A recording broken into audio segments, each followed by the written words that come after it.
আচ্ছা, এখন তোমাদের এই এমসিকিউ যে পেজগুলো, কত পেজ নাম্বার, এই যে 10 থেকে শুরু করে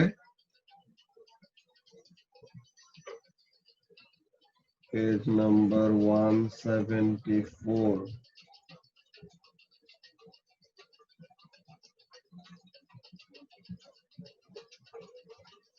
178, সরি 178 পর্যন্ত সলভ করার কথা। তো এখন আমরা এই এমসিকিউ গুলার প্রত্যেকটার ইয়ার বাই ইয়ার, যে আমাদের এমসিকিউ গুলো অ্যাকচুয়ালি ইয়ার ওয়াইজ দেওয়া আছে, যে প্রত্যেকটার উপরে কোন ইয়ার থেকে এমসিকিউ গুলা নেওয়া হয়েছে, এমসিকিউ গুলার ইয়ার লেখা, তো তাহলে ওগুলা মার্ক স্কিম গুলা ইয়ার ওয়াইজ কোশ্চেন পেপার থেকে মিলাই ফেলা যাবে। ঠিক আছে, মানে প্রত্যেকটার জন্যই কোন ইয়ার থেকে কত নাম্বার কোশ্চেন, কোন ইউনিটের জন্য আর কোন টপিকের জন্য চুজ করা হয়েছে, ওগুলা জিনিসও দেওয়া আছে আগে। তা এখন ফার্স্টে আমাদের আজকে শুধু এমসিকিউ গুলার প্রবলেম সলভিং। সো ফার্স্টে জেন 9 জিসি, জেন 9 এখানের এমসিকিউ গুলা কোশ্চেন নাম্বার 1 থেকে 10, এখানে কি কারো কোনো প্রবলেম আছে?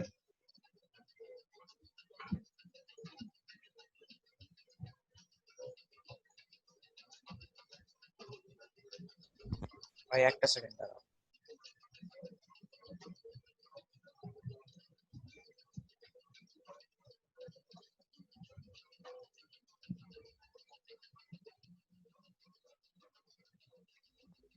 না, নাই। ওকে, সো তাহলে জেন 9 এ কোনো প্রবলেম নাই। অ্যানসার কত কত কি কি আসছে? কোশ্চেন নাম্বার 1 এর অ্যানসার কি? আচ্ছা ভাই, একটা প্রবলেম আছে 9 নাম্বারে। ইয়া ভেলোসিটি, মানে ডিসপ্লেসমেন্ট টাইম গ্রাফ, এটা কি দিতেছে? এরিয়া এরিয়া, আন্ডার, এরিয়া এরিয়াটা কি দেয়? velocity can be found from কি? গ্রেডিয়েন্ট না? এই তো gradient of a displacement time graph, তো তাহলে অ্যানসার হবে সি। তাহলে এরিয়াটা কি দেয় এটা তো জানি না। ডিসপ্লেসমেন্ট টাইম গ্রাফের এরিয়া কিছু দেয় না, এটা কেমনে জানবা না তুমি? এগুলো তো নোটস এর মধ্যে দেওয়া হয়েছে অলরেডি, যে ডিসপ্লেসমেন্ট টাইম গ্রাফের এরিয়া কিছু দেয় না, গ্রেডিয়েন্ট আমাদেরকে দেয়, কি বলে, সেখানে তো বলতেছে কিছু জানি না। ভেলোসিটি দেয়। তো এখানে তো অপশন, এখানের মধ্যে অপশন, এটা তো তোমাকে দিবেই কনফিউজ করার জন্য। আচ্ছা, রিক্তির কি জেন 9 এর 8 নাম্বার, তো তাহলে এইটা। ওকে, তো তাহলে এখানের মধ্যে কি বলতেছে দেখি। A ball bearing is dropped through a liquid and its terminal velocity is measured. আচ্ছা, তো তাহলে একটা বল বিয়ারিং ছাড়া হয়েছে আর ওইটা টার্মিনাল ভেলোসিটির ভ্যালুটা মেজার করতেছে। তো এখন বলতেছে the experiment is repeated at a different temperature. তো আগে একটা সার্টেন টেম্পারেচার ছিল, ওই সময় একটা ভেলোসিটি পাইছে, এখন টেম্পারেচারটা চেঞ্জ করছে। এখন বলতেছে which row could correctly describe this second experiment. তো এখন ফার্স্ট অফ অল ব্যাপারটা চিন্তা করো, যে টার্মিনাল ভেলোসিটির সাথে ভিসকসিটির কানেকশন কেমন, এটা বলো তো রিক্তি।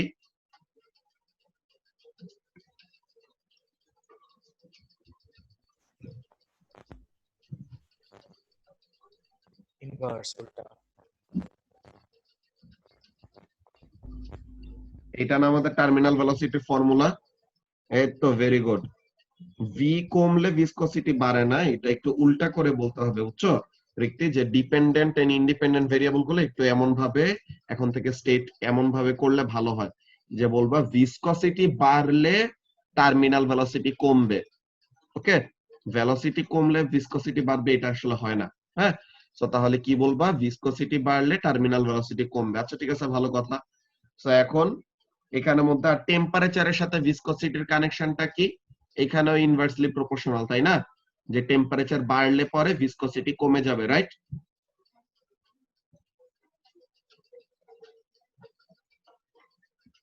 ওকে, তো তাহলে এখন এখানের জন্য দেখো, ফার্স্ট এরটায় বলতেছে টেম্পারেচার যদি কম হয় ভিসকসিটি বেশি, আর বলতেছে ভিসকসিটি বেশি হলে টার্মিনাল ভেলোসিটি বেশি। এটা তো হইলো না, যে ভিসকসিটি বেশি হলে তো টার্মিনাল ভেলোসিটি কম হবে, তো তাহলে এ নাম্বার কি অ্যান্সার হবে? ওকে, তো তাহলে এ নাম্বার বাদ। বি নাম্বারে বলতেছে টেম্পারেচার কম হইলে ভিসকসিটি বেশি, এখানেই ভুল। টেম্পারেচার কম হইলে তো ভিসকসিটি কি হবে?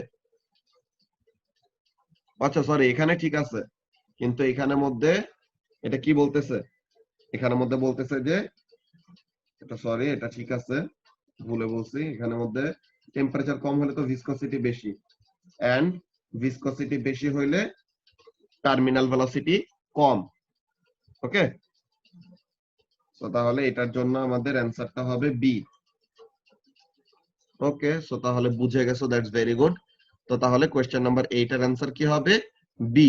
অলরাইট, সো তাহলে যারা যারা অ্যান্সার গুলো অ্যাকচুয়ালি ম্যাচ করো নাই, তোমাদের অ্যান্সার গুলো অ্যাকচুয়ালি ম্যাচ করে ফেলতে হবে। তোমরা মার্ক স্কিম কোথা থেকে পাবে এটা তো জানো নাকি? ফিজিক্স এন্ড ম্যাথস টিউটরে সবগুলা মার্ক স্কিমে আছে। ফিজিক্স এন্ড ম্যাথস টিউটর থেকে বের করতে পারো কোন জায়গায় তোমাদের এই এডএক্সেল এর রেগুলার মার্ক স্কিম গুলা, কোশ্চেন পেপার গুলা আছে।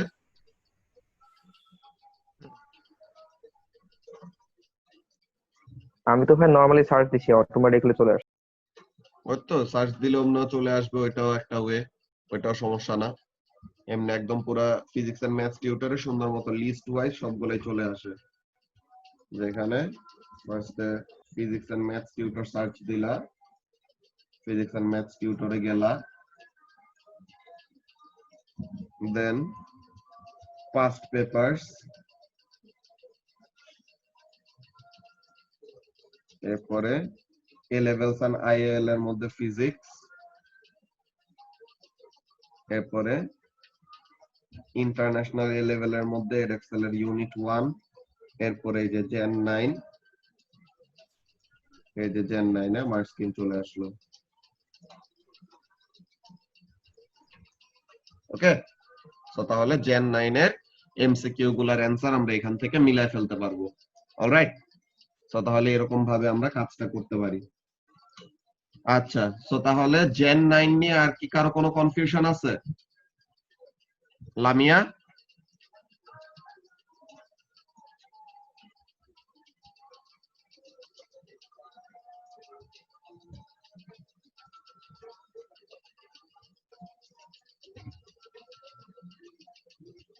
ওকে, তো তাহলে এটা গেল আমাদের জেন 9 এর ফার্স্ট এর 10টা এমসিকিউ।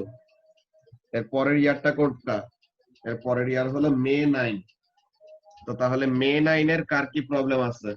মে 2009,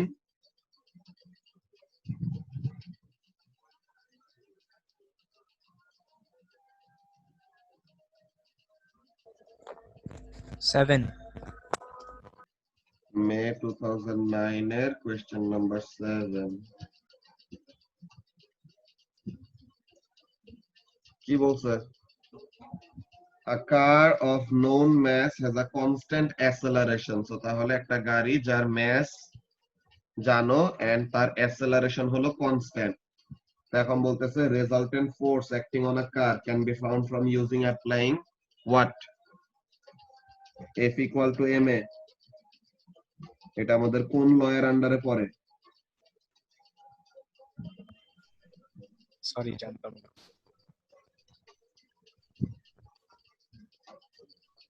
নিউটন সেকেন্ড ল না?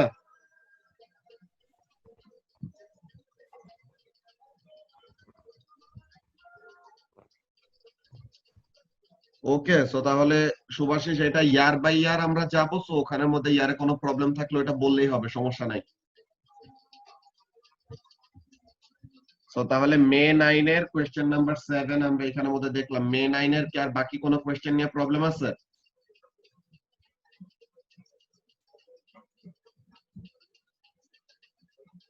সবাইকে অ্যানসার মিলাইছো নাকি অ্যানসার না মিলাই এখানের মধ্যে বলতেছো যে প্রবলেম নাই?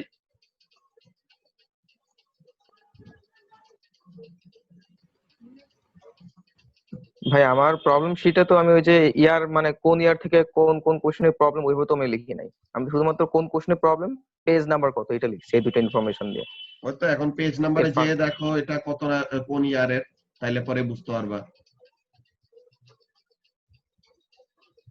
যেখানে ইয়ার লেখা থাকে না,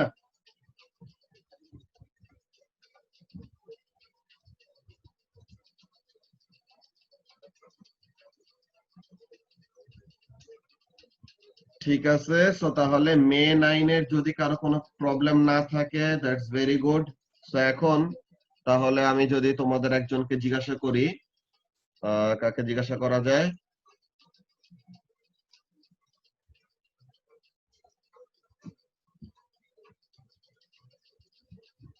সাইমা, সাইমা বলো, এই কোয়েশ্চেন নাম্বার 6 এর অ্যান্সার কি বের করছো?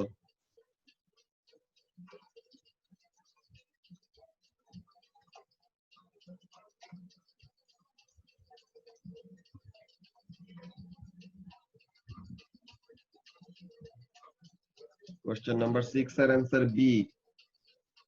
Very good. কিভাবে আনছো এটা?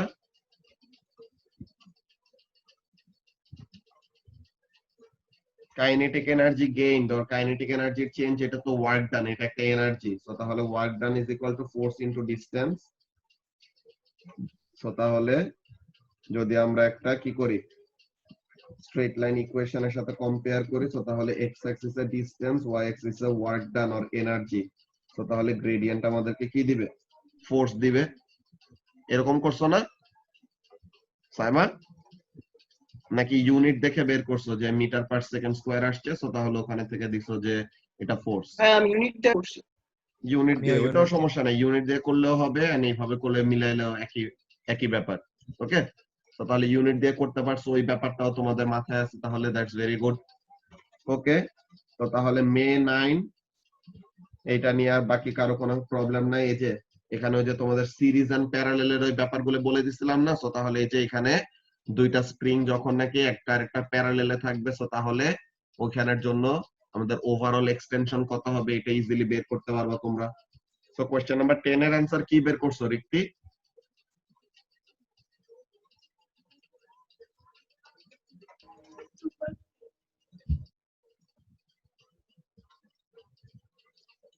রিক্তি কি বলছো আমি বুঝি নাই। 2.5, ভেরি গুড। 2.5 সেন্টিমিটার এ। আচ্ছা, সো তাহলে মে 9 নিয়ে কারো কোনো প্রবলেম নাই। আচ্ছা, সো এখন জ্যান 10,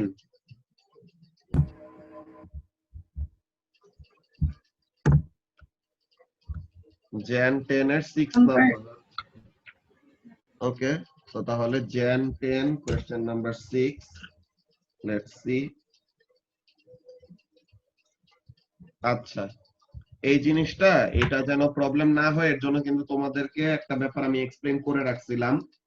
কি ব্যাপার কয়টা ছিল মনে আছে? লিফটের কয়টা ব্যাপার তোমাদেরকে বলছিলাম যে নরমাল রিঅ্যাকশন ফোর্সের কথা, তাই না রিক্তি?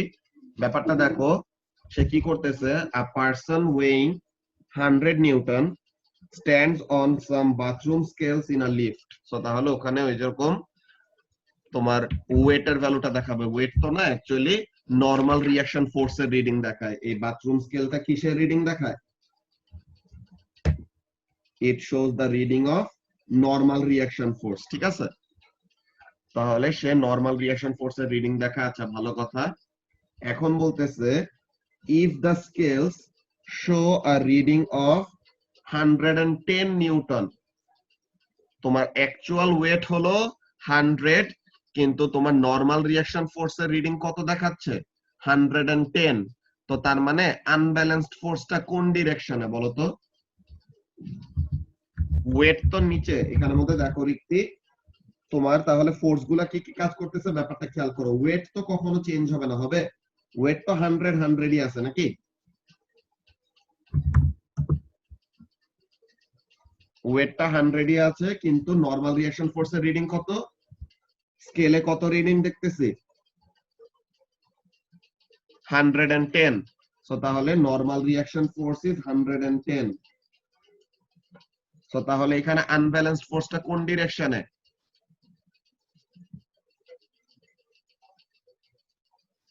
এটা আনব্যালেন্সড ফোর্স ডাউনওয়ার্ড কিভাবে বলতেছো? কোনটা বড়?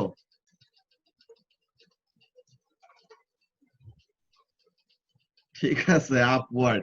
বারবার ডাউনওয়ার্ড বলতেছে, এর জন্য জিজ্ঞাসা করতেছে আনব্যালেন্সড ফোর্সের ডিরেকশন। ওকে, তো তাহলে আনব্যালেন্সড ফোর্স কোন দিকে?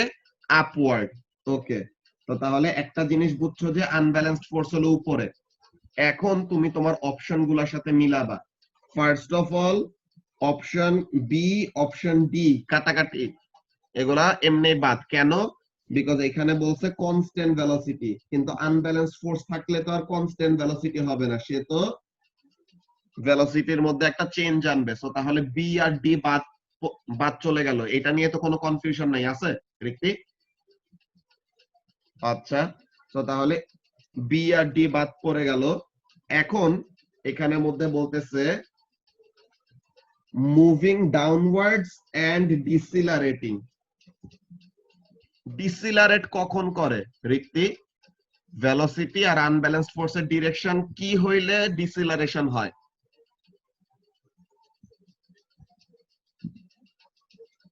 অপোজিট। সো তাহলে এ নাম্বারের জন্য কি বলতেছে?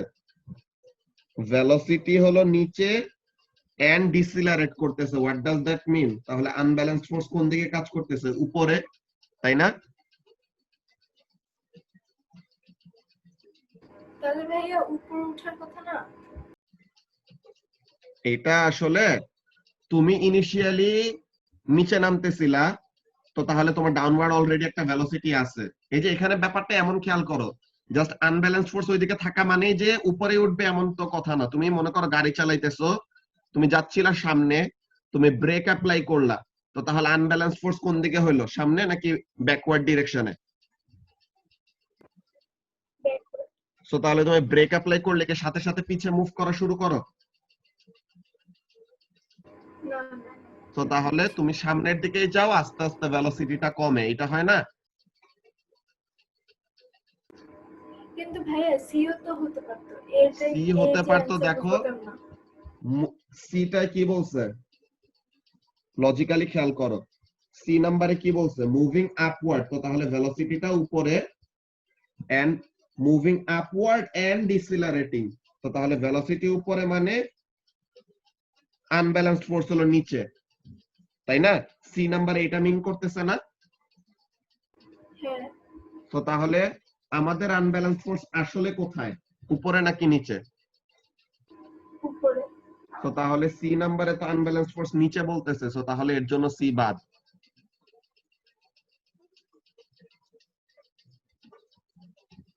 হ্যাঁ, বুঝতে পারছি। বুঝতে পারছো এখন? হ্যাঁ, বুঝছি। ওকে, তো তাহলে লজিক সি নাম্বারে ঠিক আছে, কিন্তু আমাদের কোয়েশ্চেনের ম্যাটারটা দেখা লাগবে যে আমাদের কোয়েশ্চেনে আনব্যালেন্সড ফোর্সটা কোন দিকে, উপরে নাকি নিচে। For our question the unbalanced force is upward, so তাহলে কোন অপশনের সাথে আপওয়ার্ড আনব্যালেন্সড ফোর্সের কন্ডিশন মিলে? বি, এ নাম্বারের সাথে। সো তাহলে এর জন্য অ্যানসার হবে এ। বুঝতে পারছো? হ্যাঁ, আচ্ছা ভাইয়া, যেদিকে আনব্যালেন্স ফোর্স থাকে সেই দিকে তো লাইক অ্যাক্সেলারেট অর ডিসেলারেট করে, রাইট? তো না, ডাউনওয়ার্ড কেন লাগবে বুঝা? এখানে এই জিনিসটা তোমাদেরকে জন্য নোটপ্যাডে আমি লিখে দেখাইছিলাম, আরেকবার দেখাই, সমস্যা নাই। এখানের জন্য ব্যাপারটা এমন ভাবে অলওয়েজ মনে রাখবা, এটা ভুলে গেলে খুবই সমস্যা হবে।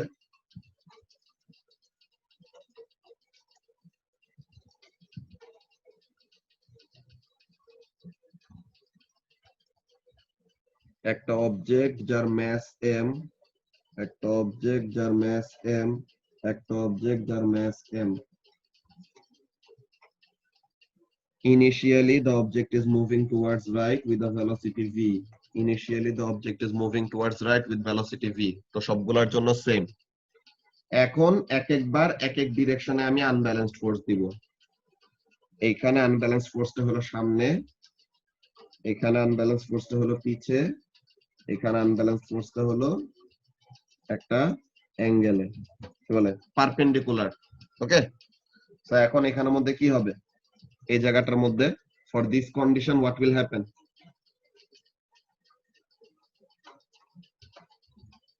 Magnitude of velocity will increase, so it will accelerate. এখানের জন্য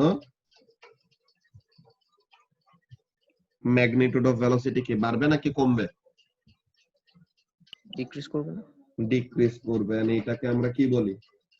এটাও একটা অ্যাসেলারেশন, কিন্তু যেই অ্যাসেলারেশন ভেলোসিটিকে কমায় দেয় ওটাকে আমরা নেগেটিভ অ্যাসেলারেশন বলি অর ডিসিলারেশন বলি। ঠিক আছে নাবিল?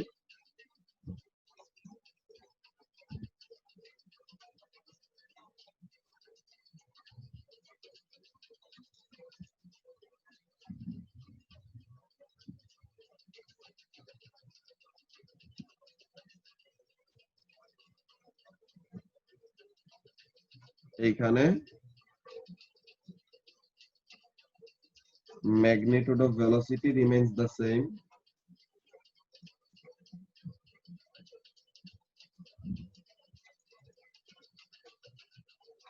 কিন্তু কি হবে, but the direction will change.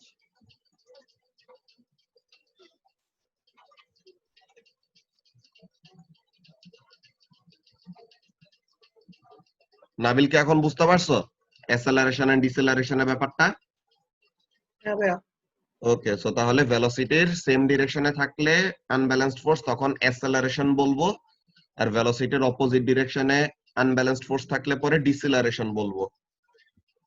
ওকে, তো তাহলে এই ইয়ারে বলতে গেলে অনেকগুলো প্রবলেম আছে তোমাদের। তাহলে ফার্স্ট অফ অল 6 নাম্বারেরটা রিক্টিকটা হোপফুলি এখন সবাই বুঝতে পারছো। এইখানে অ্যাকচুয়ালি প্রবলেম অনেকজনে ফেস করে, তো এটা খারাপ কিছু না। তো এটা আমরা সি নাম্বারটা ডিসকার্ড করলাম কিভাবে, রিক্তে একবার সামারাইজ করো তো সি নাম্বারটা কেন হইলো না আমাদের অ্যানসার? কারণ কি রেজাল্টের ফোর্স করে আর এখানে বলছে ডিসিলেট করতেছে আর বলছে যদি নিচে হতো তাহলে রেজাল্টের ফোর্স এটাই যে এখানে মধ্যে আমাদের যে the information according to our question suggests that the unbalanced force is upward, so তাহলে কোন অপশনে unbalanced force upward মিলতেছে ওই জিনিসটা আমরা দেখবো। সো তাহলে unbalanced force upward শুধু অপশন এ তে মিলতেছে, সো তাহলে the answer will be option A। ঠিক আছে, তো এখন সাইমা বলল এইটার 9 নাম্বার আর সুভাশিসের এইটার 5 নাম্বার। ওকে, তো তাহলে এটা 9 নাম্বার কি বলতেছে দেখি। সাইমা, স্ট্রেস স্ট্রেন গ্রাফের কি বের করলে ইয়াং মডুলাস পাই আমরা?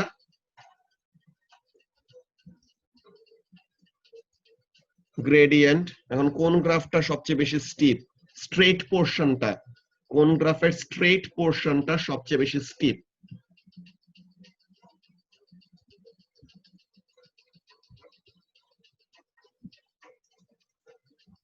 ওকে, সো তাহলে the answer will be B, যে স্টিপনেসটা সবচেয়ে বেশি কার? বি এর। সো তাহলে 9 এর অ্যানসার হবে বি। অলরাইট, তা এখন সুভাশিসের কত? সুভাশিসের হলো 5 নাম্বার। 5 নাম্বারে কি প্রবলেম সুভাশিস? এখানে মধ্যে দেখো এই যে দুইটা টেনশন সে অ্যাঙ্গেলে কাজ করতেছে with an angle theta, so এটাও কত হবে? থিটা, নাকি? তা এখন হ্যাঁ।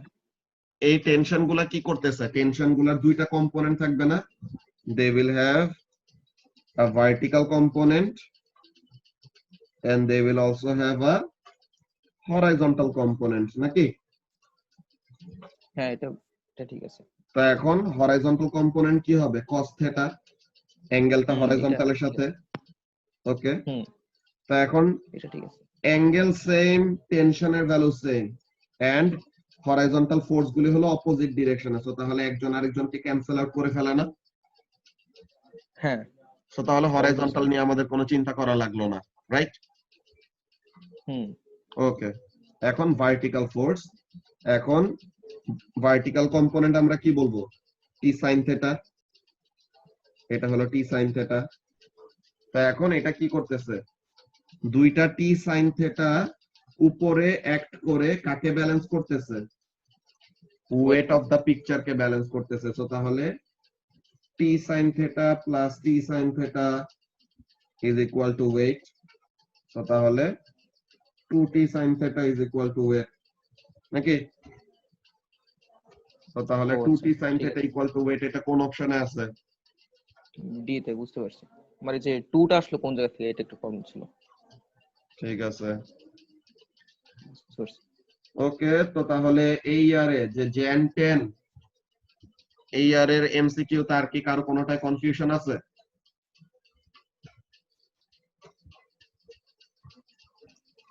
হ্যাঁ 6 নাম্বার একটু যাওয়া লাগবে। 6 নাম্বারটা তো আমরা করলাম, রিক্তি যে বললো।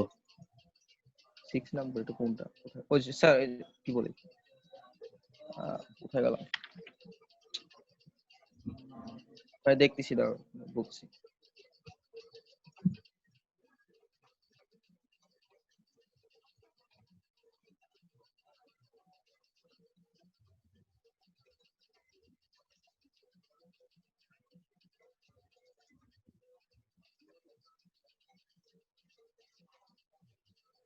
ও আচ্ছা ঠিক আছে, এটা অন্য ইয়ারের, বুঝতে পারছি, উল্টা পাল্টা। তো জেন 10 এর এমসিকিউ নিয়ে আর কারো কোনো প্রবলেম নাই নাকি?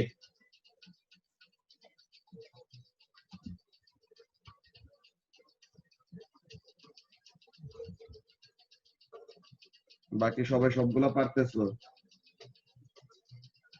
ওকে, সো মে 10 এর কোশ্চেন নাম্বার 3। আচ্ছা, তো তাহলে মে 10 কোশ্চেন নাম্বার 3, লেটস সি কি বলতেছে। A car pulls a trailer of weight 2500 Newton with a force of কত লামিয়া? ট্রেইলারের ওয়েট হলো 2500 নিউটন, আর গাড়িটা ট্রেইলারটাকে যে মনে করে এই যে গাড়িটা কি, আমি অনেক সুন্দর গাড়ি আঁকতে পারি।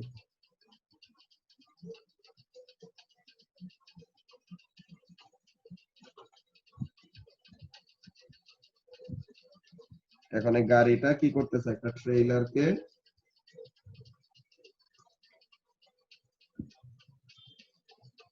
টেনে নিয়ে যাবে আর কি, ঠিক আছে? তো এখন বলতেছে কি, সেটা চাকা দিই। ওকে আচ্ছা, তো এখন এখানের মধ্যে দেখো লামিয়া, তোমার ফোর্স গুলার ডিরেকশনটা নিয়ে একটু খেয়াল রাখা লাগবে। ওকে, তো ব্যাপারটা দেখো, তুমি ফার্স্টে এই যে 2500 নিউটন, এটা কি, এটা কি ফোর্স বলো তো লামিয়া?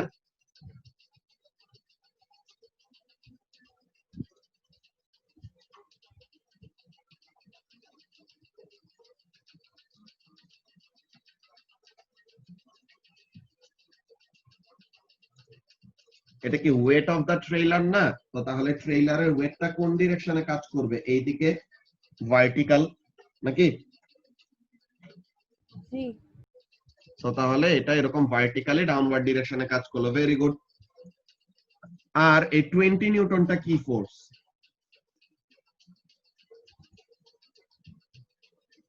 এই 20 নিউটন ফোর্সটা কে এক্সার্ট করতেছে কার উপরে এন্ড কোন ডিরেকশনে, এটা একটু বলো। ট্রেইলার ব্যাকওয়ার্ডে না? এটা গাড়ি এক্সার্ট করতেছে, গাড়িটা যে ট্রেইলারটা হলো নষ্ট, বুঝছো, তার কোনো ইঞ্জিন নাই, তো এখন গাড়িটা ট্রেইলারটাকে টেনে টেনে নিয়ে যাবে। ওকে, তো তাহলে গাড়িটা ট্রেইলারের উপর এই 20 নিউটন ফোর্স এক্সার্ট করে তাকে সামনে টেনে নিয়ে যাচ্ছে, বুঝতে পারছো?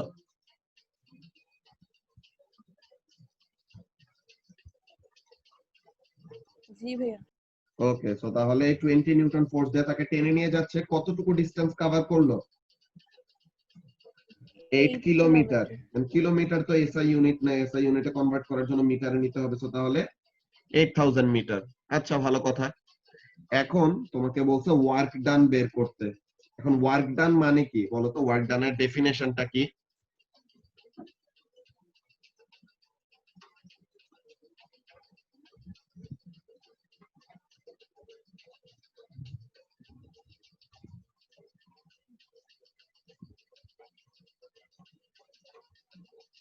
লামিয়া, ওয়ার্ক ডানের ডেফিনেশনটা কি?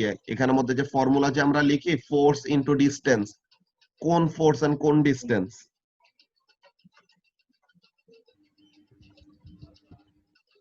একটা অবজেক্টকে যে ফোর্স দিয়ে টানা হয়, বা মানে যতটুকু ওয়ার্ক। এখানে অ্যাকচুয়ালি তোমার ব্যাপারটা একটু ক্লিয়ার হওয়া লাগবে যে work done is the product of force multiplied by distance moved এতটুকু বললে পরে তুমি কনফিউজড হবা। তোমার কি বলতে হবে একদম specifically, distance moved in the particular direction direction of the force. যেদিকে অ্যাপ্লাইড। যে ফোর্সের ওয়ার্ক ডানের ভ্যালু তুমি বের করতে চাও, ওই ফোর্সের ডিরেকশনে অবজেক্টটা কতটুকু ডিসটেন্স কভার করছে, ওই ব্যাপারটা তোমার একদম এক্স্যাক্টলি মাথায় রাখা লাগবে। তো এইখানের জন্য খেয়াল করো যে গাড়িটা ট্রেলারটাকে পুল করে করে কতটুকু ওয়ার্ক ডান করলো এটা বের করতে বলছে। সো এখন গাড়িটা ট্রেলারের উপর কোন ফোর্সটা এক্সার্ট করতেছে, এই 2500 নিউটন নাকি 20 নিউটন? 20 নিউটন। তো তাহলে ফোর্সটা হলো 20 নিউটন, আর এই 20 নিউটন ফোর্সের ডিরেকশনে কতটুকু ডিসটেন্স কভার করছে? 8000 মিটার। 8000 মিটার। তো তাহলে এটা করলে পরে কত আসে? 1640। 160,000। অ্যাকাউন্টিং পরে পরে 1640। আচ্ছা ঠিক আছে। সো তাহলে 160,000 এটা। সো অ্যানসার আমাদের কি হবে? সি। তা এখন তোমার প্রবলেম মেইনলি কোথায় হয়েছে, তুমি 2500 নিউটন ফোর্সটাকে মনে হয় কোনো ওয়েতে ইনকর্পোরেট করতে চাইছো, কিন্তু এটা অ্যাকচুয়ালি আমাদের কোনো কাজেই আসবে না। এটা তোমাকে দিছেই তোমার কনসেপ্ট টেস্ট করতে, যে তুমি কি আসলে বুঝো নাকি ওয়ার্ক ডান মানে কি। এই 2500 নিউটন অনেকজন ফোর্স হিসেবে ধরে নেয়, যে ওয়ার্ক ডানের ফোর্সের জন্য 2500 নিউটন দরকার হবে, এটা ভেবে তারা ভুলটা করে। অ্যাকচুয়ালি এই কোশ্চেনের জন্য কি ফোর্স কোনো দরকার আছে? না। বুঝতে পারছো এখন? জি। ওকে, সো তাহলে the answer will be C. Question number 3 এর জন্য অ্যানসার উইল বি সি। আচ্ছা, তো শুভাশিসের এই ইয়ারের কোশ্চেন নাম্বার 6 এর প্রবলেম। ওকে, হ্যাঁ আমার 7 এর প্রবলেম। ঠিক আছে। তো 6 এর পরে 7 দেখবো, সমস্যা নাই। আচ্ছা, আমরা একটু এটা পোর্ট্রেট মোডে নিয়ে যাই, যে এখানে সবগুলি অপশন দেখা যাচ্ছে না। আচ্ছা, এখানে তো বেশি ছোট লাগতেছে না, দেখা তো যায় নাকি? হ্যাঁ ভাই আগের চেয়ে ভালো দেখাইতেছে। আগের চেয়ে ভালো দেখা যাচ্ছে। আচ্ছা ঠিক আছে। তো এখন কি বলতেছে? A ball is thrown straight up in the air and caught when it comes down. So তাহলে একটা বল কি করছে, উপরে ছুঁড়ে মারছে, and যখন নাকি সে নিচে নামলো তখন ওইটাকে ক্যাচ করছে। ওকে, তো এখন এখানের জন্য বলতেছে কি, এখন এখানের জন্য বলতেছে which graph best shows the velocity of the ball at the moment it is released until just before it is caught. আচ্ছা, এখন সুভাষিস তুমি আমাকে বলো, এখানের জন্য তোমার কি মনে হয়, ফার্স্টে যখন নাকি তুমি একটা বলকে উপরে থ্রো করবা, ইনিশিয়ালি ভেলোসিটিটা কোন ডিরেকশনে থাকবে? উপরের দিকে, যেহেতু উপরের দিকে। Very good. তো তাহলে ভেলোসিটিটা উপরে। তুমি ফার্স্টে হাইপোথেটিক্যাল একটা ডিসপ্লেসমেন্ট টাইম গ্রাফ চিন্তা করো, দেখো তো এখানে কি হবে। বলটা যদি উপরে যে এরকম নিচে নামে, এরকম হবে না ব্যাপারটা? ফার্স্ট এরকম উপরে যাবে, হ্যাঁ ম্যাক্সিমাম হাইটে যাবে, দেন ম্যাক্সিমাম হাইট থেকে আবার নিচে নামবে, গ্রাউন্ড লেভেলে আসলে পরে তখন এটাকে ক্যাচ করবে, রাইট? হ্যাঁ ভাই। তো তাহলে ডিসপ্লেসমেন্ট টাইম গ্রাফের গ্রেডিয়েন্ট তোমাকে কি দেয়? ভেলোসিটি। ভেলোসিটি দেয়। তো তাহলে প্রথমে তুমি একটা ট্যানজেন্ট নিলা, ট্যানজেন্টের স্টিফনেসটা কি ম্যাক্সিমাম পজিটিভ, তাই তো? হুম হুম হুম। এরপরে ট্যানজেন্ট নিলে পরে ট্যানজেন্টের স্টিফনেসটা একটু কমলো, এরপরে ট্যানজেন্ট নিলে এটা স্টিফনেসটা আর একটু কমলো, একদম ম্যাক্সিমাম হাইটে যদি তুমি ট্যানজেন্ট নাও, ওখানে তোমার স্টিফনেসটা কত হলো? 0 নাকি? 0 হয়ে গেছে। তো তাহলে ইনিশিয়ালি ভেলোসিটিটা হলো ম্যাক্সিমাম, আস্তে আস্তে ভেলোসিটি কমতেছে, একদম ম্যাক্সিমাম হাইটে ভেলোসিটি হয়ে গেল কত? 0। 0। ওকে, এখন ম্যাক্সিমাম হাইট থেকে যখন নিচে নামবে, দেখো তো স্টিফনেস আবার বাড়তেছে, কিন্তু স্লোপটা কি পজিটিভ স্লোপ নাকি নেগেটিভ স্লোপ? নেগেটিভ দিকে। নেগেটিভ ডিরেকশনে। দেন নেগেটিভ ডিরেকশনে স্টিফনেস আরো বাড়তেছে, নেগেটিভ ডিরেকশনে স্টিফনেস আরো বাড়তেছে। তো তাহলে এটা কোন গ্রাফের সাথে মিলে এখন খেয়াল করো। এ নাম্বার ফার্স্টেই বাদ কেন? বিকজ এটার ইনিশিয়াল ভেলোসিটি 0 দেখাইছে, which is not possible. In order to go upward, the initial velocity must be positive. তো সি, বি, ডি সবগুলাতে ইনিশিয়াল ভেলোসিটি পজিটিভ দেখাইছে, এতটুকু পর্যন্ত তিনটাই ঠিক আছে। কিন্তু হ্যাঁ এখানে পর্যন্ত মোরলেস বলা যায় যে এটা ঠিক আছে, কিন্তু সমস্যা আছে। সমস্যাটা কি? এই যে অবজেক্টটা যত উপরে যাবে তার ভেলোসিটি কেন কমে বলতো?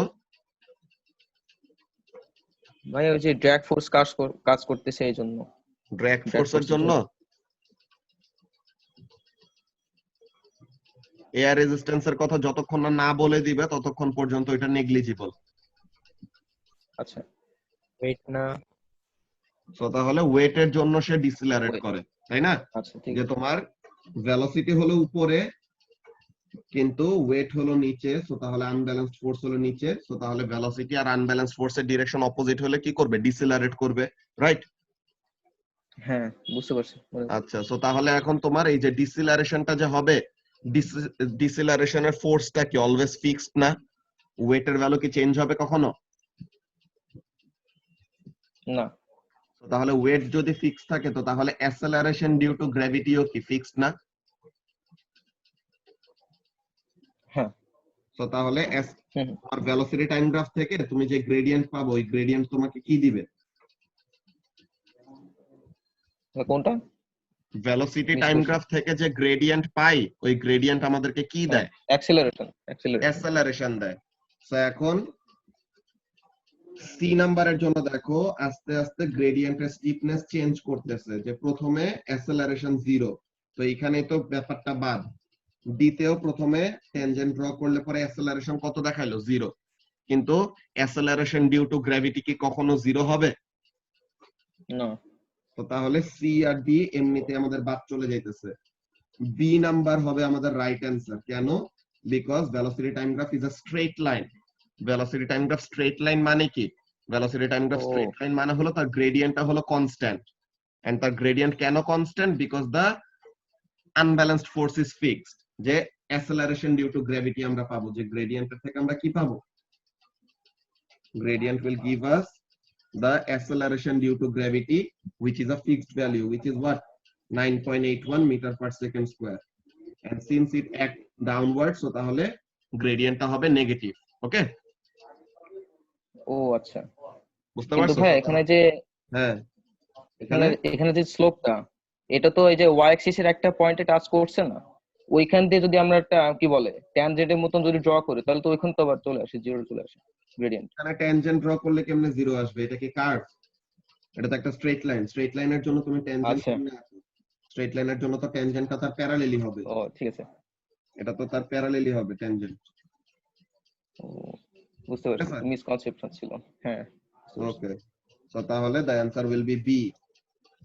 আচ্ছা, অনিকের এখানে কোশ্চেন নাম্বার 4 এ প্রবলেম আছে, এটা আমরা নেক্সট মিটিংটা শুরু করে, এখানে 1 মিনিটের কম আছে। ওকে অনেক, কোশ্চেন নাম্বার 4টা আমরা এখানে দেখতেছি।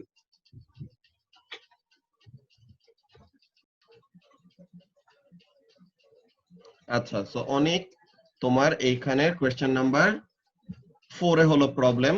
তো এখন ব্যাপারটা দেখো কি হচ্ছে, তোমার পার্সনটা কোথায় দাঁড়ায় আছে? The person is standing in position C initially. The person is standing at point C in a train carriage traveling round a sharp bend. এই ব্যাপারটা তোমার খেয়াল রাখা লাগবে যে বেন্ডটা হলো শার্প, মানে অনেক র্যাপিড একটা চেঞ্জ আসবে ডিরেকশনে। ওকে, তা এখন টু দা রাইট, তো তাহলে এই ডিরেকশনে একটা টার্ন নিবে। আচ্ছা, ভালো কথা। এখন বলতেছে the person jumps up, C তে দাঁড়ায় থাকা ওই মানুষটা কি করছে? জাম্প করছে। এখন বলল nearest which marked point is the person most likely to land, যে মানুষটা যখন নাকি ল্যান্ড করবে তার কোন জায়গায় ল্যান্ড করার পসিবিলিটি সবচেয়ে বেশি, এটা জিজ্ঞাসা করছে। তো এখন সি হোয়াট উইল হ্যাপেন। আমি বুঝতেছি তোমার মনে হয় এমন একটা ব্যাপার চিন্তা হয়েছে যে the person will land on position D। এটা চিন্তা হইতেই পারে, এটা ব্যাপার না, কিন্তু এইখানের মধ্যে প্রবলেমটা কি, পজিশন ডি কেন হবে না ওইটা আমি বলবো, এন্ড পজিশন এ কেন হবে ওই জিনিসটাও বলতেছি। সো ফার্স্টে পার্সনটা এখানে আছে, দ্যাটস ভেরি গুড। ফার্স্টে পার্সনটা এই পজিশনে আছে। আচ্ছা, এখন শার্প বেন্ড যখন নাকি বলে দিছে, ওখান থেকে আমাদের বুঝতে হবে যে সে এখন কি করবে না, সে এখন এরকম এমন বেন্ডে যাবে না, সে কি করবে, যে it is like a sharp turn, something like this. বুঝতে পারছো অনেক, যে রেল লাইনটা আমাদের এমন ভাবে একটা টার্ন নিবে যে কি হবে, এই যে ক্যারিয়াজটা এখানে ছিল, the carriage was over here, তাই এখন এই শার্প বেন্ড নিয়ে ক্যারিয়াজটা এরকম একটা ওরিয়েন্টেশনে চলে আসবে, তাই না? সো তাহলে এরকম একটা ওরিয়েন্টেশনে যদি চলে আসে, সো তাহলে এখানের মধ্যে টেকনিক্যালি সে সামনের দিকে কোনো ডিসটেন্স কভার করতেছে না, সে ফরওয়ার্ড কোনো ডিসটেন্স কভার করতেছে না, সে সিম্পলি কি করতেছে, সে জাস্ট টার্ন করে যে একটা 90 ডিগ্রি একটা ক্লকওয়াইজ রোটেশন শো করছে। ওকে, সো তাহলে এইটা যদি হয়, সো তাহলে মানুষটা তার পজিশন থেকে জাম্প করলো, সে তার পজিশন থেকে এরকম জাম্প করলো, দেন জাম্প করলে পরে যখন নাকি শার্প টার্নটা নিবে ততক্ষণে কি হয়ে যাবে, যে যখন নাকি এরকম শার্প টার্নটা নিবে তখন পজিশন সি তে থাকা পয়েন্টে কি চলে আসবে, পজিশন এ টা চলে আসবে, তাই না? যে যখন নাকি এরকম শার্প একটা টার্ন নিবে, সে লাফ দিছে, তো সে এয়ারে আছে, তো হি ইজ নট টার্নিং, আর তার পজিশন চেঞ্জ হচ্ছে না, কিন্তু ট্রেনটা কি করছে, সে লাফ দিয়ে উপরে যখন উঠছে ততক্ষণে ট্রেনটা তার পজিশনটা এরকম চেঞ্জ করে ফেলছে, যে সে এখান থেকে এরকম জাম্প করছিল, ঠিক আছে, সে এরকম একটা পজিশন থেকে জাম্প করছে, then when he will land ততক্ষণে ট্রেনটা এরকম বাঁকায় কি করছে, পজিশন সি এর জায়গায় পজিশন এ কে নিয়ে আসছে। তো তাহলে সে যখন নাকি ল্যান্ড করবে, সে কোন পজিশনে ল্যান্ড করবে, he will land on position A. বুঝতে পারছো? যদি আমাদেরকে বলতো একটা জেন্টেল বেন্ড, হয়তো ওয়াই নট শিফট ব্যাকওয়ার্ড, ওই জিনিসটা হলো যে এখানের মধ্যে কাজটা কি, যে শার্প বেন্ডের কথা বলছে দেখে এখানের মধ্যে কি হবে, জেন্টেল একটা বেন্ড মানে কি, যে আস্তে আস্তে এরকম ট্র্যাকটা এরকম যাচ্ছে, যে এখানে বেন্ড হচ্ছে কিন্তু জেন্টাল একটা ওয়েতে, যে এট আ টাইম সে সামনেও যাবে এন্ড বেন্ডও হবে, সে সামনেও যাবে এন্ড বেন্ডও হবে, এরকম। এটা হলো একটা জেন্টাল টার্ন আর জেন্টাল একটা বেন্ড। আর শার্প বেন্ড বলে আমাদেরকে এই ব্যাপারটা বুঝাই দিছে যে সে কি করবে, সিম্পলি সে জাস্ট পুরা ক্যারিয়াজটাকে টার্ন করবে, ওই সময় ওই টার্নিং এর সময় সে ফরওয়ার্ড কোনো মুভমেন্ট দেখাবে না। বুঝতে পারছো? হ্যাঁ, ওইটাই। তো এর জন্য এখানে জন্য অ্যান্সার হবে এ। এমনিতে জেন্টাল টার্নটা নিলে পরে তখন ডি হইতো, যে যদি এট আ টাইম সামনেও যাইতো এন্ড টার্ন নিত, তো তখন the position would definitely be position D. বুঝতে পারছো অনেক এখন? ওকে, আচ্ছা। সো তাহলে মে 10 এটা নিয়ে আর কার কোন কোশ্চেনে প্রবলেম আছে? মে 2010 7 নাম্বার, আচ্ছা সরি 7 নাম্বার বলছিলাম। আচ্ছা, সো এখন কোশ্চেন নাম্বার 7, লেটস সি কি বলতেছে। A building has 5 floors. আচ্ছা ঠিক আছে, ভালো কথা। The windows on successive floors are separated by the same vertical distance. Okay, তো তাহলে প্রত্যেকটা ফ্লোরের উইন্ডো গুলা একটা সার্টেন ভার্টিক্যাল ডিসটেন্স দিয়ে সেপারেট করা। A brick is dropped from a window on each floor at the same time. যে প্রত্যেকটা বিল্ডিং এর কি বলে, প্রত্যেকটা ফ্লোরের জানালা দিয়ে এট আ টাইম, মনে করো প্রত্যেকটা জানালাতে এক একজন গেল, সবার হাতে একটা করে ইট আছে, এখন সবাই সাইমালটেনিয়াসলি ব্রিক গুলাকে ড্রপ করলো। ওকে, সবাই সাইমালটেনিয়াসলি ব্রিক গুলাকে ড্রপ করছে। এখন বলতেছে the bricks should hit the ground at, এখন এই জায়গার জন্য ব্যাপারটা দেখো, কাজটা কি? First of all, what we will have to think about is s equal to ut plus half gt square. তার মধ্যে s এর জায়গায় h দিয়ে দেই। তো first of all initial velocity 0 because drop করবে। সো তাহলে ইনিশিয়াল ভেলোসিটি 0, তো তাহলে ut বাদ। তো এখন তাহলে কি লেখা যায় Nabil? h is equal to half gt square. এখন g তো কনস্ট্যান্ট নাকি? g তো ফিক্সড। সো g যদি ফিক্স হয়, সো তাহলে height is directly proportional to time squared. এতটুকু বুঝছো? হ্যাঁ ভাইয়া।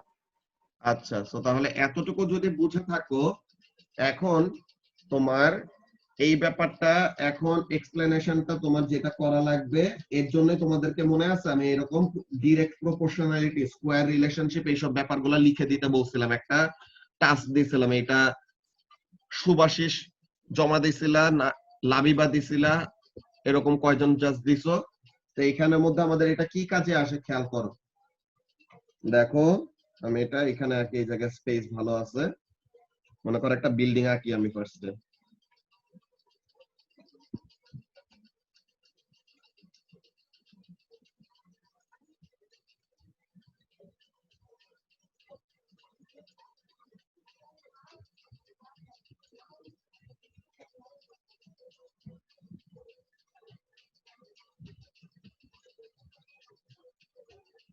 এই যে এটা হলো প্রত্যেকটা বিল্ডিং এর জানালা, মনে করো প্রত্যেকটা ফ্লোরের জানালা।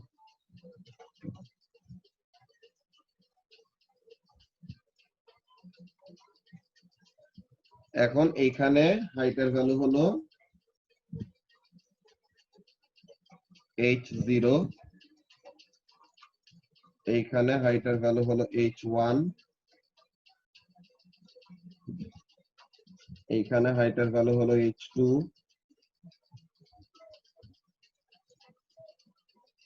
এখানে হাইটের ভ্যালু h3, এখানে হাইটের ভ্যালু হলো h4।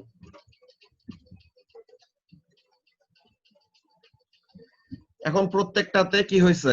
হাইট বাড়ছে, এটা নিয়ে কোনো কনফিউশন নাই। হাইট প্রত্যেকটাতে, প্রত্যেকটা ফ্লোরে ইনক্রিজ করতেছে। আচ্ছা, কিন্তু এই যে প্রত্যেকটাতে এরকম হাইট যে ইনক্রিজ করতেছে, এখানের জন্য এখন ব্যাপারটা দেখো, হাইট বাড়লে সময় বেশি লাগবে, এইটাও বোঝা যায়। হাইট বাড়লে টাইম বেশি লাগবে। তো এখন হাইট বাড়লে টাইমটা কেমন বেশি লাগে, এই জিনিসটা তুমি যদি প্রপোর্শনালিটি দিয়ে চিন্তা করো আর গ্রাফ দিয়ে চিন্তা করো, তাহলে পরে তুমি তোমার অ্যানসারটা পেয়ে যাবা। বুঝতে পারছো? এখানের মধ্যে কাজটা কি হবে, এই ফ্লোরের ইটটা সবার আগে পড়বে, এই ফ্লোরের ইটটা সেকেন্ডে পড়বে, এই ফ্লোরেরটা 3 নম্বরে, এরপরে 4 নম্বরে এটা, 5 নম্বরে এই ফ্লোরের ইটটা এসে পড়বে। এটাতে কোনো সমস্যা নাই। কিন্তু টাইমটা কি হইতেছে, টাইমের ব্যাপারটা দেখো। ফার্স্ট অফ অল এখানে হাইট যখন নাকি ডাবল হইলো, ঠিক আছে, ফার্স্টে এইচ, হাইট যখন নাকি ছিল এইচ, তখন টাইম ছিল হলো টি, রাইট? হাইট যখন নাকি এইচ, টাইম হলো তখন টি। এখন হাইট যদি আমি ডাবল করে দেই, টাইমটা আমার কি হয় বলো তো নাবিল?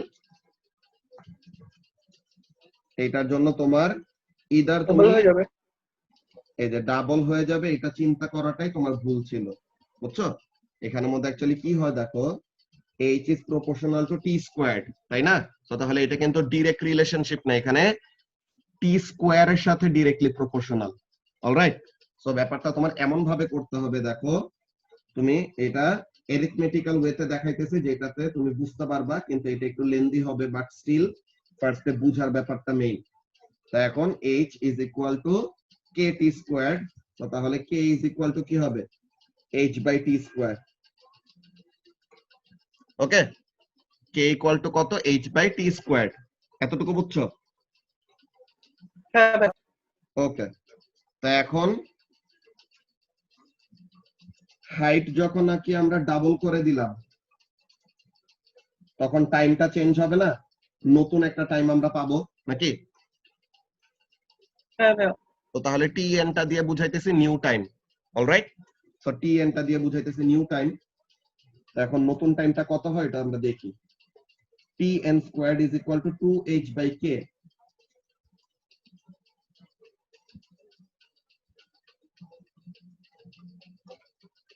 এখন tn squared is equal to 2h by k টা কত? h by t squared। তো তাহলে h কাটা, তো তাহলে নতুন টাইম is equal to কি হবে? এইটা। তো এখন স্কোয়ারটাকে যদি ওই পাশে নিয়ে যাই এই জিনিসটা হয়। তো তাহলে নতুন টাইমটা কত হইতেছে? ডাবল হইতেছে। হাইট যদি ডাবল হয় টাইম কি ডাবল হচ্ছে নাকি কত টাইমস বাড়তেছে? রুট 2 টাইমস ইনক্রিজ করতেছে না? হ্যাঁ ভাইয়া। তো তাহলে হাইট যখন নাকি 2h, টাইম লাগবে তখন রুট 2t, মানে 1.41 টাইমস বেশি হইল। ওকে, এরকম সেম ওয়েতে আমি যদি তোমাকে বলি হাইট আমি 3 টাইমস ইনক্রিজ করলাম, তো এখন তাহলে এটার জন্য কি হবে চিন্তা করতে পারো?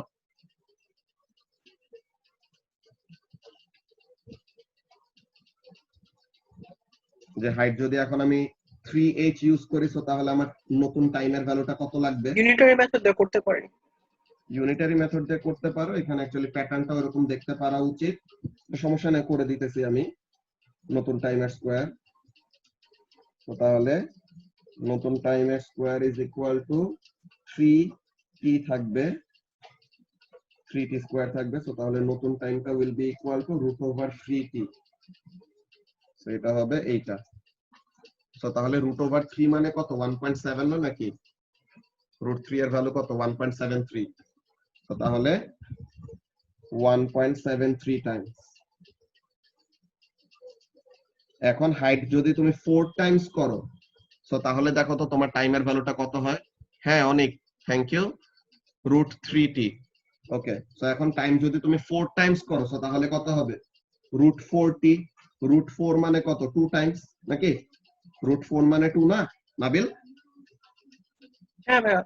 ওকে, সো এরপরে হাইট যদি 5h হয়, তো তাহলে টাইম হবে কত? রুট 5t নাকি? হ্যাঁ ভাইয়া। তো তাহলে রুট 5 মানে কত? ভ্যালুটা কত? লাগতেছে না। 2.24। 1 2 3। এখন এখন তুমি ব্যাপারটা দেখো, এইখানে ছিল 1,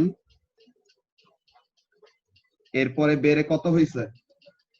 1.41, এরপরে বেড়ে কত হইছে? 1.73, এরপরে কত হইছে? 2 টাইমস, এরপরে কত হইছে? 2.24 টাইমস।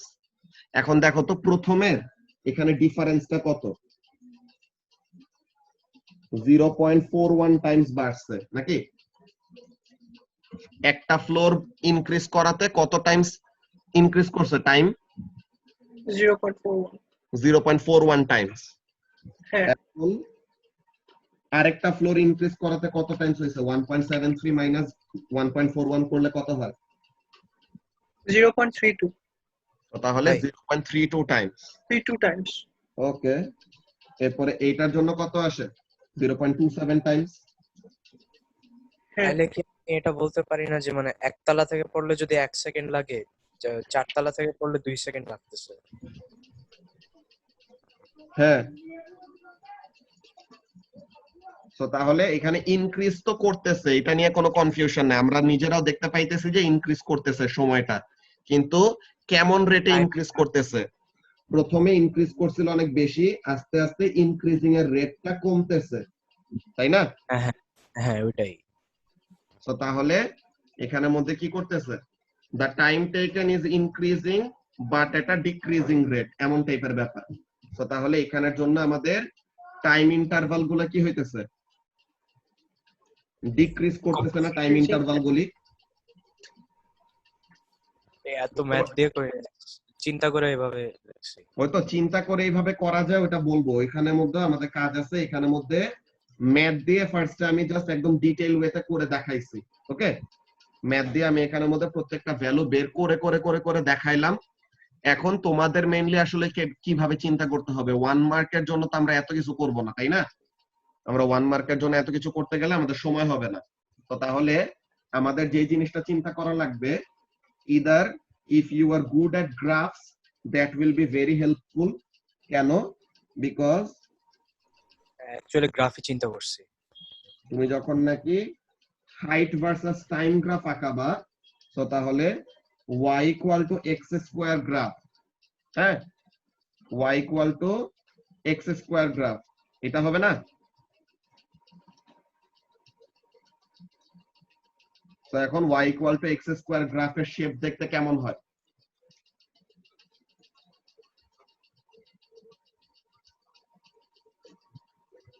প্যারাবোলিক শেপ না? y equal to x square গ্রাফের শেপ দেখতে কেমন? y equal to x square গ্রাফের শেপ দেখতে এরকম প্যারাবোলিক। ওকে, তো তাহলে এখানের জন্য তোমার কি হইতেছে, এইভাবে দেখলে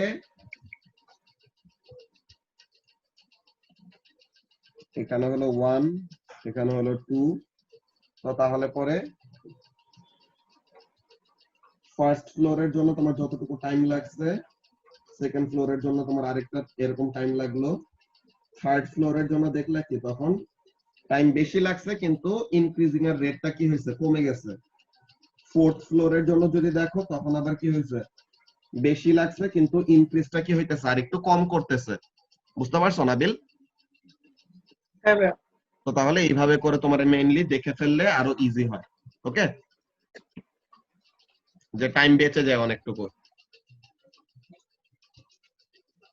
এই ম্যাথের ডিটেইল নিয়ে কারো কি কোনো কনফিউশন আছে? লামিয়া বুঝতে পারছো?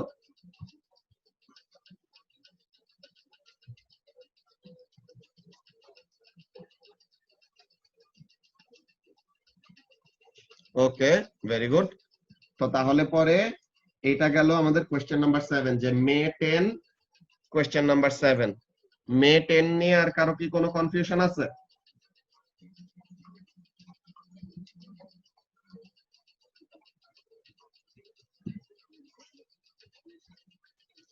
তো মে 10 নিয়ে কারো যদি কোনো কনফিউশন না থাকে দেন তাহলে jan 11।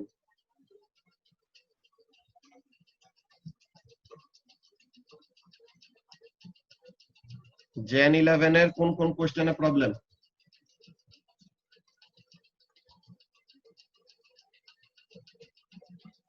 কোশ্চেন 4। ওকে, কি বলছে এখানে? কোশ্চেন 4 আর 5 এর জন্য সেম ইনফরমেশন ইউজ করতে। কি information? A body is acted on by a vertical force of 18 Newton and a horizontal force of 32 Newton. এইগুলা কোশ্চেনে প্রবলেম ফেস করলে হবে শুভাশিস। ভার্টিক্যাল ফোর্স হলো 18, হরাইজন্টাল ফোর্স হলো 32। তো তাহলে পরে এখন বলতেছে কি অ্যাঙ্গেল টু দা হরাইজন্টাল। তো তাহলে এটা যদি তোমার এই রাইট অ্যাঙ্গেল ট্রায়াঙ্গেল হয়, তো তাহলে অ্যাঙ্গেল টু দা হরাইজন্টাল কত?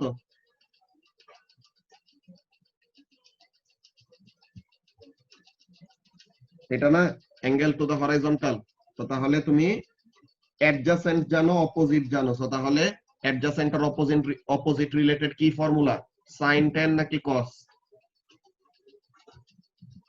আচ্ছা ঠিক আছে, মে 11 এর জন্য। ওকে, তো তাহলে এখানের জন্য tan theta is equal to 18/32। তো তাহলে theta will be tan inverse 18/32, so answer will be B। ওকে, আচ্ছা, তো তাহলে এই আরে কার কোন কোন কোশ্চেনে প্রবলেম আছে jan 11 এ?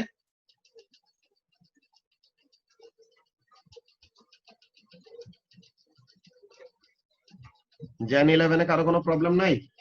আচ্ছা আছে, কোশ্চেন নাম্বার 9। ওকে, কোশ্চেন নাম্বার 9 এ কি বলতেছে, let's see. A ball bearing is released in a measuring cylinder filled with oil। আচ্ছা, তো একটা মেজারিং সিলিন্ডার পুরাটা তেল দিয়ে ভরা।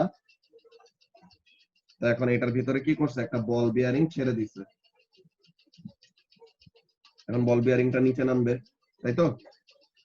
এখন বলতেছে to increase the time taken for the ball bearing to reach the bottom. তো তাহলে বল বিয়ারিংটার যেন কি হয়, নিচে নামতে বেশি সময় লাগে। ঠিক আছে, বল বিয়ারিংটার যেন নিচে নামতে বেশি সময় লাগে, তো ওইটা করার জন্য কি করা যায়? Which one of the following would have to increase? এখন বল বিয়ারিং এর নিচে নামতে সময় কখন বেশি লাগবে? যদি টার্মিনাল ভেলোসিটির ভ্যালু কম হয়, তাই না? অনেক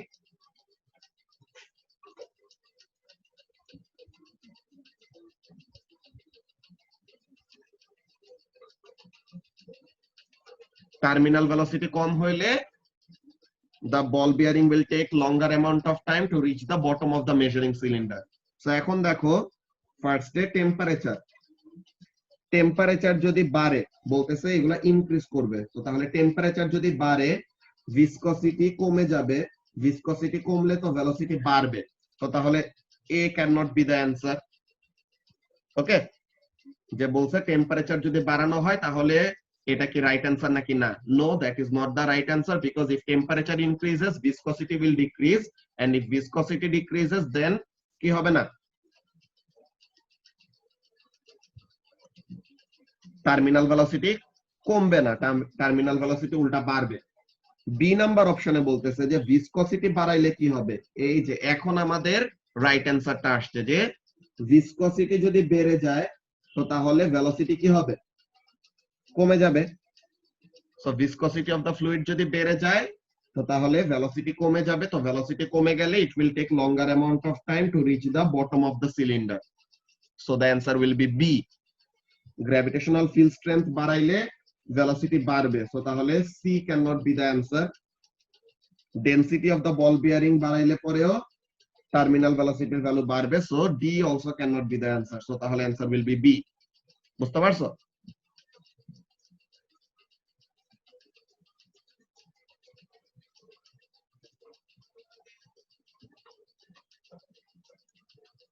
ওকে, সো জেন 11 আর কারো কোনো কনফিউশন আছে?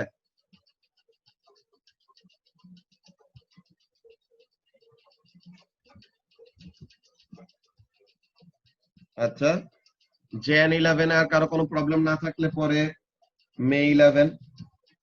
তো এখন মে 11 এ কার কি কি প্রবলেম আছে?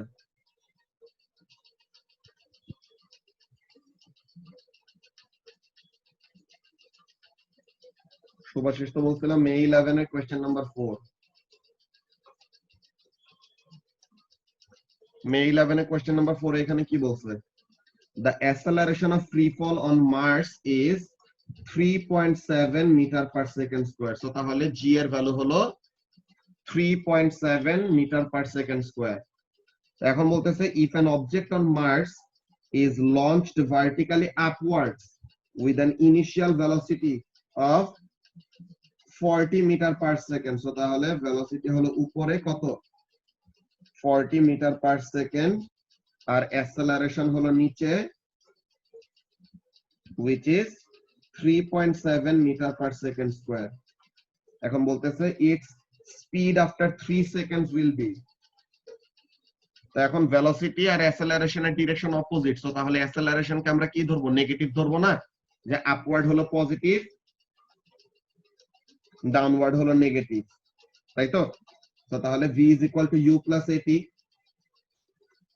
এখন u হলো 40, a হলো -3.7 আর টাইম হলো 3। তো তাহলে পরে এটার জন্য কত আসে? কোনো সাইনে প্রবলেম হয়েছিল, কাজ দিছিলাম u প্লাস Okay. এটি দিয়েছি। তো তাহলে 40 minus 3.7 into 3, 28.9 meter per second. So the answer will be B. এখন ঠিক আছে, Okay. So তাহলে মে 11 নিয়ে আর কার কোনো প্রবলেম আছে? নাম্বার 10 টা একটু বুঝাই দিও। ওকে, মে 11 এর নাম্বার 10। আচ্ছা, এখন কি বলতেছে দেখো, a table tennis ball is released beneath the surface of water and move upwards. So কেন আপওয়ার্ড মুভ করবে একটা ব্যাপার চিন্তা করে দেখো, কোন একটা অবজেক্ট পানির নিচে আছে সে উপরে উঠবে কেন?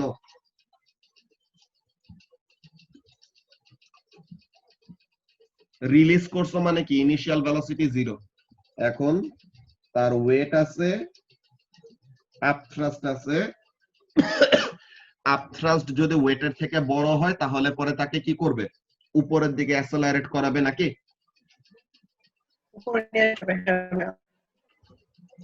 তো তাহলে এখানে সিন্স তাকে পানির নিচে নিয়ে ছেড়ে দেওয়া হয়েছে, ছেড়ে দেওয়ার পর সে নিচে না নেমে উল্টা উপরে উঠতেছে, which means the up thrust is greater than the weight of the ball, তাই তো? তো তাহলে আপ থ্রাস্ট যদি ওয়েটের থেকে বেশি হ্যাঁ, হয় হ্যাঁ। তো তাহলে এখন উপরের দিকে যাবে। তো এখন ভেলোসিটি যদি উপরে হয়, ভেলোসিটি যদি উপরে হয় ড্র্যাগ ফোর্স কোন দিকে কাজ করবে, উপরে নাকি নিচে? ভাই নিচে কাজ করার কথা না। The drag force will act downward. So তাহলে eventually drag force আর weight মিলে কি করবে, আপ থ্রাস্ট কে ব্যালেন্স করে দিবে না? ইভেন্চুয়ালি কি হবে, হ্যাঁ। টার্মিনাল ভেলোসিটির সময়, যে টার্মিনাল ভেলোসিটির সময় তো আনব্যালেন্সড ফোর্স 0, তো তাহলে up thrust will be equal to weight plus drag, তাই তো? তো তাহলে অ্যানসার হবে আমাদের বি, হ্যাঁ ভাই, বুঝছি। ওয়েট প্লাস ড্র্যাগ হবে আপ থ্রাস্টের সমান। আচ্ছা, সো শুভাশিসের কোশ্চেন নাম্বার 6 এর প্রবলেম। ওকে, সো এখন একটা বলকে কি করছে, ড্রপ করা হয়েছে। একটা বলকে ড্রপ করার পর ওটা গ্রাউন্ডে হিট করলো, বাউন্স করলো, বাউন্স করে উপরে আসলো, দেন ওটাকে আমরা ক্যাচ করছি। ভালো কথা। এখন বাউন্সিং বলের গ্রাফ যে তোমাদেরকে করানো হয়েছিল একদম সেকেন্ড লেকচারে, যে তোমাদের যখন নাকি প্রি রেকর্ডেড ভিডিও দিয়ে দেওয়া হইতো, ওই লেকচারের ভিডিও কথা মনে আছে? ওখানের মধ্যে আমরা কি পড়ছিলাম, যে একটা বাউন্সিং বল কিভাবে, বাউন্সিং এর কাজটা আমাদের কেমন ভাবে হবে। ফার্স্টে তুমি ডিসপ্লেসমেন্ট টাইম গ্রাফ চিন্তা করো, একটা হাইপোথেটিক্যাল ডিসপ্লেসমেন্ট টাইম গ্রাফ, যে একটা বল বাউন্স করবে মানে কি সে ম্যাক্সিমাম হাইট থেকে নিচে নামবে, দেন আবার বাউন্স ব্যাক করে উপরে উঠবে নাকি? শুভাশিস? হ্যাঁ ভাই। ওকে, তো তাহলে সে এরকম বাউন্স ব্যাক করে উপরে উঠবে, দ্যাটস ভেরি গুড। এখন দেখো আমরা ট্যানজেন্ট ড্র করি। ফার্স্টে ট্যানজেন্ট ড্র করলাম, ট্যানজেন্টের স্টিফনেস কত, 0, তাই তো? হ্যাঁ। তো তাহলে ইনিশিয়াল ভেলোসিটি 0। ঠিক আছে। এরপরে যদি একটা ট্যানজেন্ট ড্র করে, এখন এখানে কি আসতেছে, নেগেটিভ আসছে। ট্যানজেন্টের স্টিফনেসটা বাড়তেছে আর কি বেসিক্যালি। ওকে, ট্যানজেন্টের স্টিফনেসটা বাড়তেছে বাড়তেছে বাড়তেছে, একদম ম্যাক্সিমাম স্টিফনেস কোন জায়গায়, just when it will bounce or just when it will hit the ground, তখন কি হবে, ট্যানজেন্টের ভ্যালুটা ম্যাক্সিমাম না, গ্রেডিয়েন্টটা ম্যাক্সিমাম না? হ্যাঁ। আচ্ছা, দেন এইখানে এসে কি হইলো, ট্যানজেন্টের স্টিফনেসটা এখন গ্রেডিয়েন্টটা চেঞ্জ হয়ে গেছে, ঠিক আছে? এখন এখানে গ্রেডিয়েন্টটা চেঞ্জ হয়ে গেছে, দেন ট্যানজেন্টের স্টিফনেসটা আস্তে আস্তে কমতেছে, মানে ভেলোসিটি আস্তে আস্তে কমতেছে, দেন ইভেন্চুয়ালি ভেলোসিটি কত হয়ে যাবে, আবার ফাইনাল ভেলোসিটি কত হবে, 0 হবে। তো তাহলে ইনিশিয়াল ভেলোসিটি 0, ফাইনাল ভেলোসিটি 0, এটা কোন গ্রাফের মধ্যে আছে ফার্স্টে দেখবা। তো ফার্স্টে বি নাম্বার বাদ, কারণ বি নাম্বারে ইনিশিয়াল ভেলোসিটি দেখাইছে ম্যাক্সিমাম, ডি নাম্বার বাদ বিকজ ডি নাম্বারে ইনিশিয়াল ভেলোসিটি দেখাইছে ম্যাক্সিমাম। ওকে, তো তাহলে বি আর ডি আগে বাদ দিয়ে দিলাম। কিভাবে বাদ দিছি লজিক বুঝতে পারছো? হ্যাঁ ভাই, বুঝতে পারছি। আচ্ছা, এখন এ হবে নাকি সি হবে, এটা নিয়ে আমাদের কোয়েশ্চেন।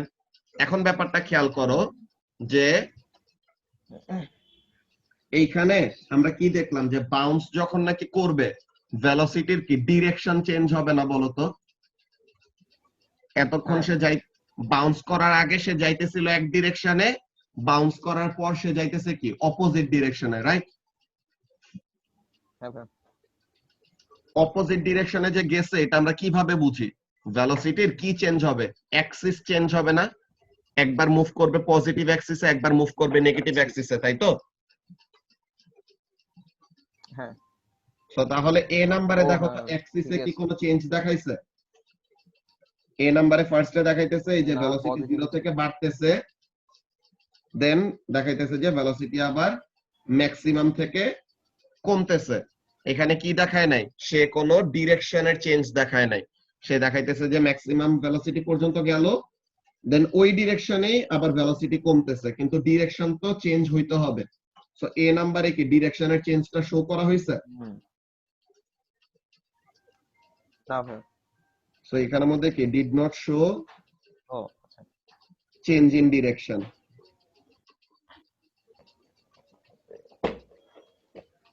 এইটা একটা কথা বলা যায়। আরেকটা কথা কি বলা যায়, যে ভেলোসিটি টাইম গ্রাফের গ্রেডিয়েন্ট থেকে আমরা কি পাবো? অ্যাসেলারেশন ডিউ টু গ্র্যাভিটি পাবো না? হ্যাঁ ভাই। তো তাহলে এখানে গ্রেডিয়েন্ট অ্যাসেলারেশন ডিউ টু গ্র্যাভিটি একবার পজিটিভ, অ্যাসেলারেশন ডিউ টু গ্র্যাভিটি একবার নেগেটিভ, এটা হবে? অ্যাসেলারেশন ডিউ টু ও না, গ্র্যাভিটির এটা ডিরেকশন তো আমাদের অলওয়েজ ফিক্সড, তাই তো? হ্যাঁ। তো তাহলে এটা বলতে দ্য পারি। Right answer will be C.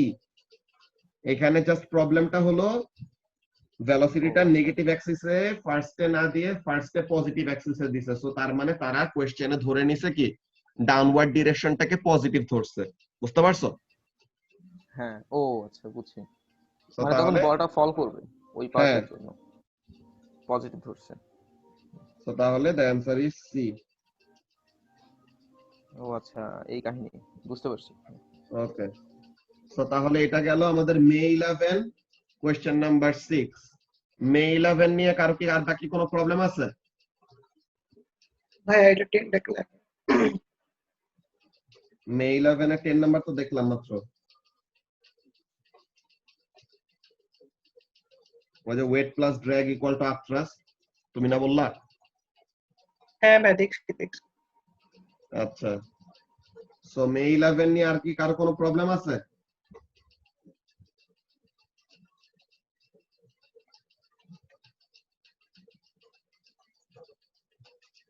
আচ্ছা, সো তাহলে মে 11 নিয়ে কারো কোনো প্রবলেম না থাকলে পরে এখন জ্যান 12।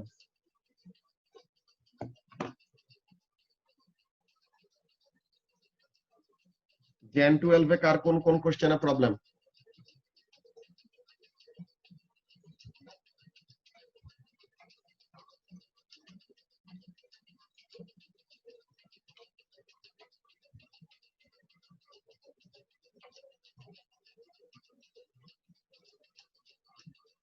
বাকিরা কি সলভ করছো নাকি কোনো প্রবলেমই নাই?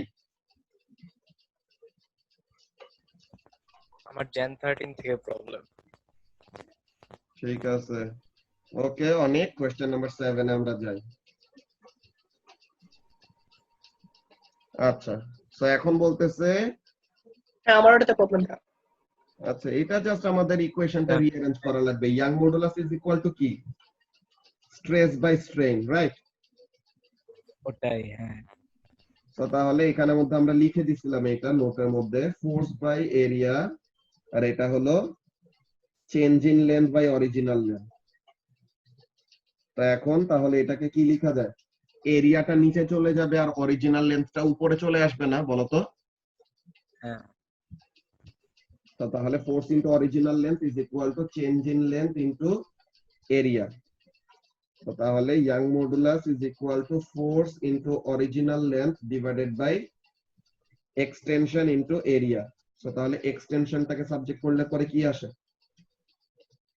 Force into original length divided by Young modulus into area. So এটা কোন অপশনের সাথে মিলে? a by fx a। fx by ae, ae by fx কই হইলো? কি হলো এটা? ওহো, ওহো, আচ্ছা আচ্ছা, আয় হায়।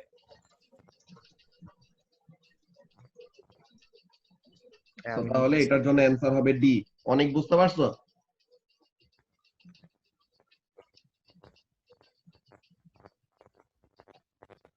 অলরাইট, সো তাহলে কোশ্চেন নাম্বার 7 হইলো। এখন এই জ্যান 12 নিয়ে আর কারো কোনোটায় প্রবলেম আছে? রিক্তি?